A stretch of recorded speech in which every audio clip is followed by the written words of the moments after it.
People make decisions every day. For example, before you go outside, you kind of have an if statement that says, if it's raining, then I need to get my jacket.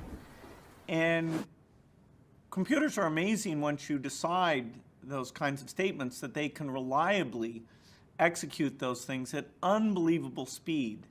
And so a computer program really is a little bit of math and some if statements where the decision gets made. So in this puzzle, the if block helps the zombie make a decision. It checks something. For example, let's use the block that says, if there's a path to the left, and put a turn left command inside it. So we're telling the zombie to check its surroundings, see if there's that path on the left, and if so, make that turn. And then we use the move forward block inside this repeat to get it to keep moving forward as long as it just wants to go straight. Then when there's the turn, the if block will tell it to make this turn to the left. And you can see if we do that, if we're taking the turns to the left and otherwise moving forward, we'll achieve our goal. So it's an example of using an if statement, which is really a fundamental concept in computer programming. One of the first things I learned was how to write a program to play tic-tac-toe. And so I had if statements to say, okay, if the other person's about to win, go ahead and block that spot. So have fun learning how to use if statements. It's a key concept. Understanding coding is a weapon. It's like a superpower. It's better than a superpower. Hi, I'm Carly. I work in fashion, but I also consider myself a student. I'm fascinated by understanding how things work. I wanted to learn how the world of technology is built. So I started to learn how to code in my spare time because it wasn't offered to me as a class when I was in school. I grew up in a house with 3 sisters, and all 4 of us were never encouraged to learn how to code. And that's the one thing that I wish someone would have said, just take one class. I always thought I would be following my father's footsteps and go into medicine. My dad's a doctor, and I love math. I ended up having a career in fashion. There's not much math that I use in my day-to-day life for my work, but I am fascinated by computer sciences, by understanding programming, by understanding how things are built. I happen to be a closeted super nerd. So I personally have begun learning how to program on my own because programming is the language of the future and of now. I wish I would have started learning at 13, but it doesn't matter how old you are. You can always start learning. Jump into it, learn, just try and take one class. Give it 1 hour. It's amazing what you can learn in 1 hour. It's important to break that stigma of thinking that it's not cool to be smart.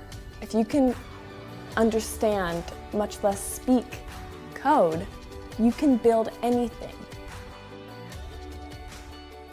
By the way, the games are so much fun. I spend so much time playing with the different games that are probably targeted to 12-year-olds. No, there's this funny story where so I like going for walks around. I mean, it's California, right? So it's beautiful, and there's this one loop that I used to go on when I was at our last office, where there were these few kids who they'd ride their bikes, and every day when I'd walk by this one guy, he'd ask me, he'd just yell questions at me, like, "Hey, Mr. Zuckerberg," Mr. Zuckerberg, what? I want to learn how to program. What should I do? Should I try to what system should I learn how to program? Well, what do you have? A Windows computer or a Mac or a phone, or what do you want? He's like, well, I want to build an iPhone app. I'm like, all right, great. So go download the developer kit for iPhone.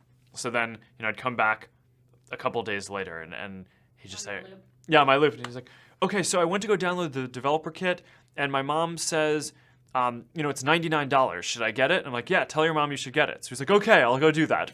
And then a few days later, I'd come back and he'd be like, all right, I got the developer kit. And my mom says I can get it. So now what's the first thing that I should get started doing? So I'm like, all right, well, first try to learn this. And then like this would just go on for weeks. And I can't say I didn't teach him how to program, but it was really gratifying to know that in some small way, maybe I could help out teaching the next generation of folks who are going to become engineers. When I first got rolling, it was kind of easier back then in some ways and harder in other ways. The actual code was easier back then. At the same time, today, you have much better resources. You have code.org, you have search results for pretty much any tech question you would ever want to ask.